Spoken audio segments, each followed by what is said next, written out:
Moyens de financement du projet. Contrôle du FMI, du GATT, de la Commission de Bruxelles, de l'OTAN, de l'ONU et d'autres organismes internationaux. Les dernières 18 années furent très profitables pour l'avancement de nos projets mondiaux.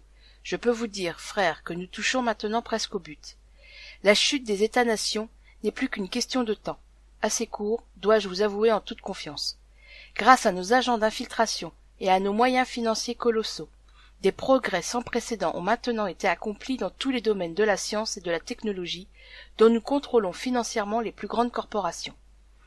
Depuis les réunions secrètes avec M. de Rothschild dans les années 56, et qui avaient pour but de mettre au point le développement et l'implantation mondiale des ordinateurs, il nous est maintenant possible d'entrevoir la mise en place d'un genre d'autoroute internationale où toutes ces machines seraient reliées entre elles.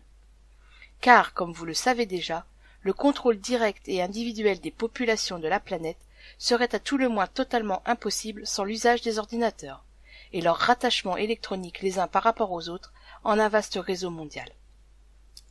Ces machines, d'ailleurs, ont l'avantage de pouvoir remplacer des millions d'individus. De plus, elles ne possèdent ni conscience ni morale aucune, ce qui est indispensable pour la réussite d'un projet comme le nôtre. Surtout, ces machines accomplissent, sans discuter, tout ce qui leur est dicté.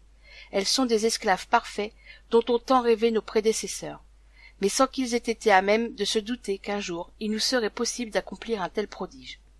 Ces machines sans patrie, sans couleur, sans religion, sans appartenance politique, sont l'ultime accomplissement et outil de notre nouvel ordre mondial. Elles en sont la pierre angulaire. L'organisation de ces machines en un vaste réseau mondial, dont nous contrôlerons les leviers supérieurs, nous servira à immobiliser les populations. Comment? Comme vous le savez, la structure de base de notre nouvel ordre mondial est composée, dans son essence, d'une multitude de réseaux divers, couvrant chacun toutes les sphères de l'activité humaine sur toute l'étendue de la planète. Jusqu'à ce jour, tous ces réseaux étaient reliés entre eux par une base idéologique commune, celle de l'homme comme étant le centre et l'ultime accomplissement de l'univers. Ainsi, grâce à tous ces réseaux, unis par le lien de la nouvelle religion de l'homme pour l'homme, nous avons pu facilement infiltrer tous les secteurs humains dans tous les pays occidentaux et en modifier la base judéo-chrétienne. Le résultat est qu'aujourd'hui, cet homme, qu'il fasse partie du politique, de l'économique, du social, de l'éducation, du scientifique ou du religieux, a déjà, depuis notre dernière réunion de fin juin 67, abandonné son héritage passé pour le remplacer par notre idéal d'une religion mondiale basée uniquement sur l'homme. Coupé ainsi qu'il est dorénavant de ses racines historiques, cet homme n'attend plus, en définitive, que lui soit proposée une nouvelle idéologie. Celle-ci, bien entendu, est la nôtre, celle du village communautaire global dont il sera le centre. Et c'est précisément ce que nous lui apporterons en l'encourageant à faire partie, corps et âme, de ce réseau électronique mondial, où les frontières des États-nations auront été à tout jamais abolies, anéanties jusqu'à leurs racines les plus profondes. Pendant que cet homme égaré sera absorbé par son enthousiasme aveugle à faire partie de sa nouvelle communauté mondiale, en faisant partie de ce vaste réseau d'ordinateurs, pour notre compte, nous verrons à partir des leviers supérieurs qui lui seront cachés, à le ficher, à l'identifier, à le comptabiliser et à le rentabiliser selon nos propres objectifs.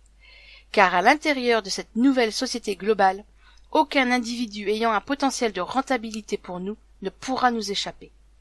L'apport constant de la technologie électronique devra nous assurer de tous les moyens pour ficher, identifier et contrôler tous les individus des populations de l'Occident. Quant à ceux qui ne représenteront aucune rentabilité exploitable par nous, nous verrons à ce qu'ils s'éliminent d'eux-mêmes à travers toutes les guerres intestines locales que nous aurons pris soin de faire éclater ici et là en nous ayant servi et de la chute de l'économie des États-nations et des oppositions et des revendications des divers groupes composant ces mêmes États. Voici donc la manière détaillée par laquelle nous procéderons d'ici 1998 pour paver la route à la naissance de notre gouvernement mondial.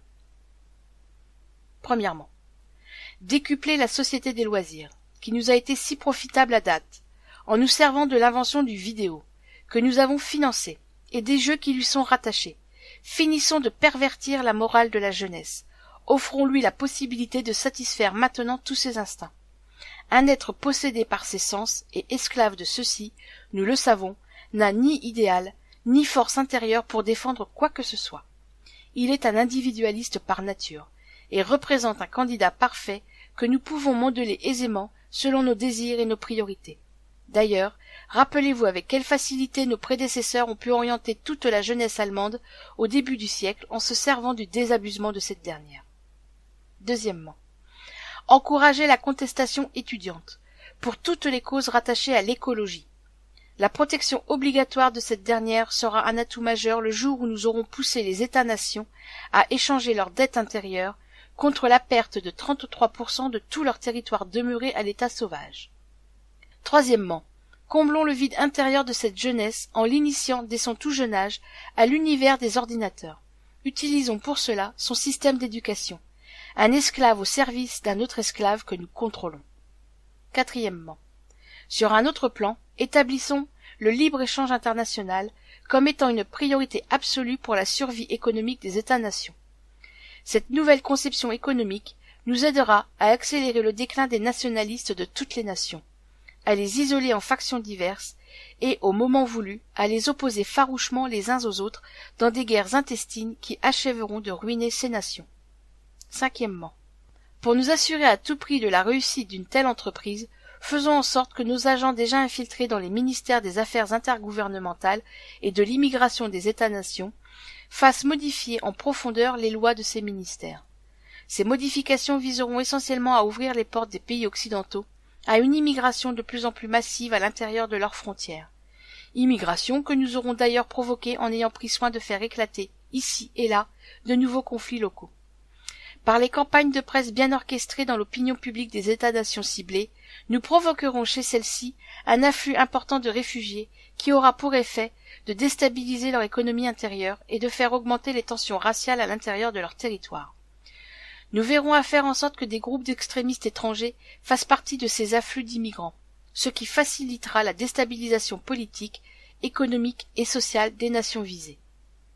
Sixièmement, ce libre-échange, qui en réalité n'en est pas un, car il est déjà contrôlé par nous, tout au sommet de la hiérarchie économique, noyautons-le en 3 commissions latérales, celle de l'Asie, celle de l'Amérique, celle de l'Europe. Il nous apportera la discorde à l'intérieur des États-nations par la hausse du chômage relié aux restructurations de nos multinationales. Septièmement, transférons lentement, mais sûrement, nos multinationales dans de nouveaux pays acquis à l'idée de l'économie de marché, tels les pays de l'Est de l'Europe, en Russie et en Chine par exemple. Nous nous fichons bien pour l'instant si leur population représente ou non un vaste bassin de nouveaux consommateurs.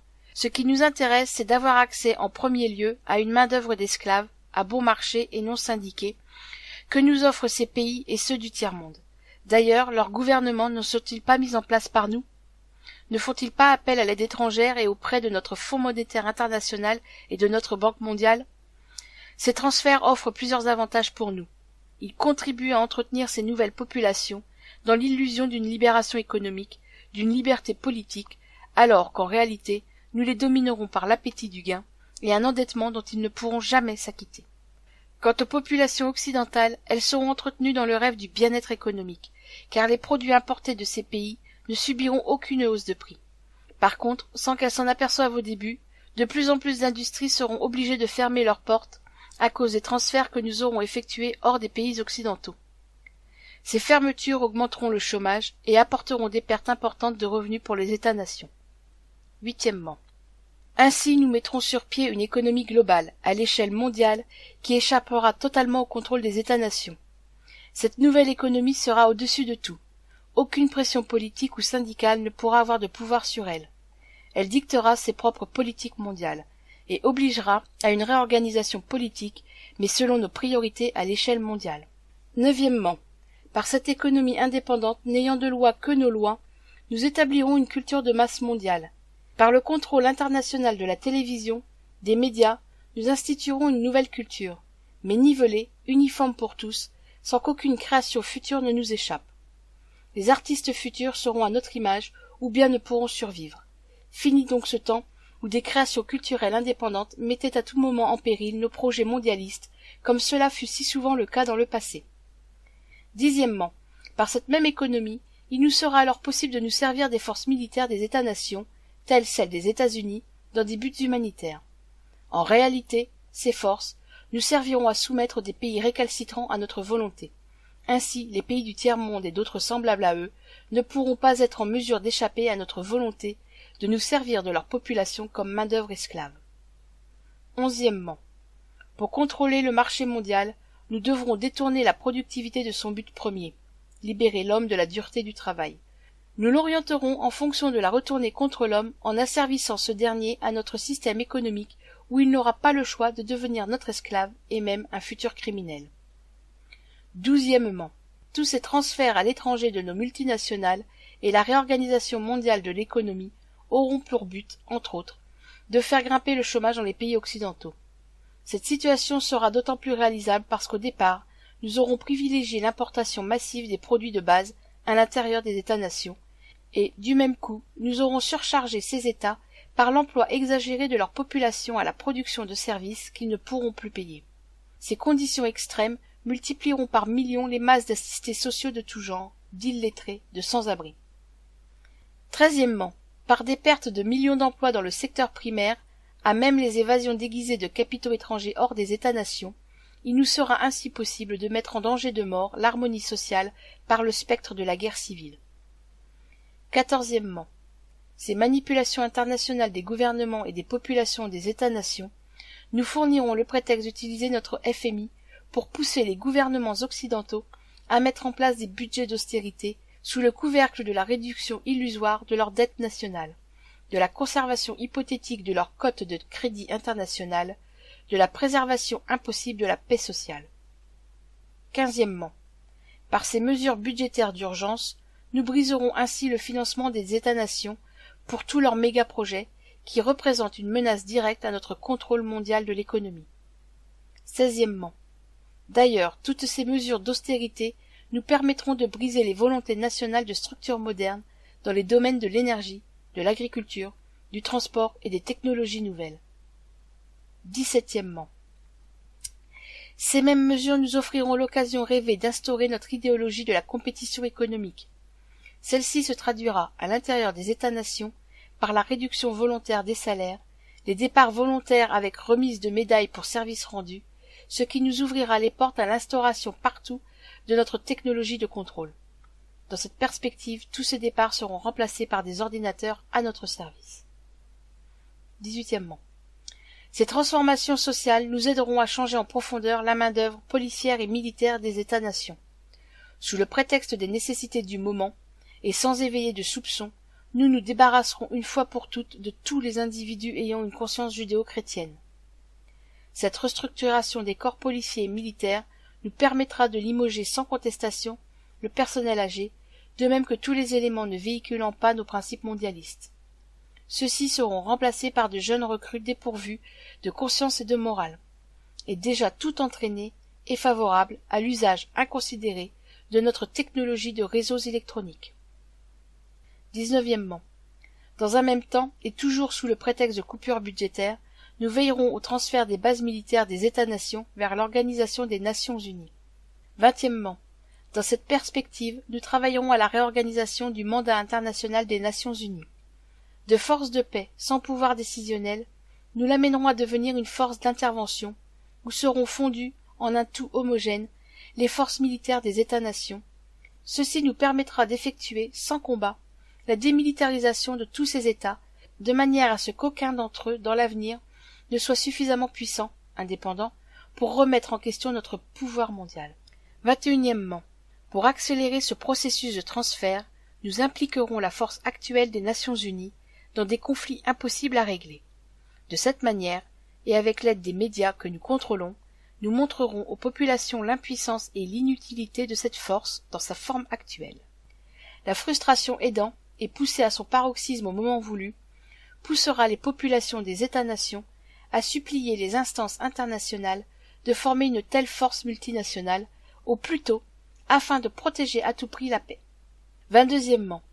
L'apparition prochaine de cette volonté mondiale d'une force militaire multinationale ira de pair avec l'instauration, à l'intérieur des États-nations, d'une force d'intervention multijuridictionnelle. Cette combinaison des effectifs policiers et militaires, créée à même le prétexte de l'augmentation de l'instabilité politique et sociale grandissante à l'intérieur de ces États croulant sous le fardeau des problèmes économiques, nous permettra de mieux contrôler les populations occidentales. Ici, l'utilisation à outrance de l'identification et du fichage électronique des individus nous fournira une surveillance complète de toutes les populations visées. 23e. Cette réorganisation policière et militaire intérieure et extérieure des États-nations permettra de faire converger le tout vers l'obligation de la mise en place d'un centre mondial judiciaire. Ce centre permettra aux différents corps policiers des États-nations d'avoir rapidement accès à des banques de données sur tous les individus potentiellement dangereux pour nous sur la planète.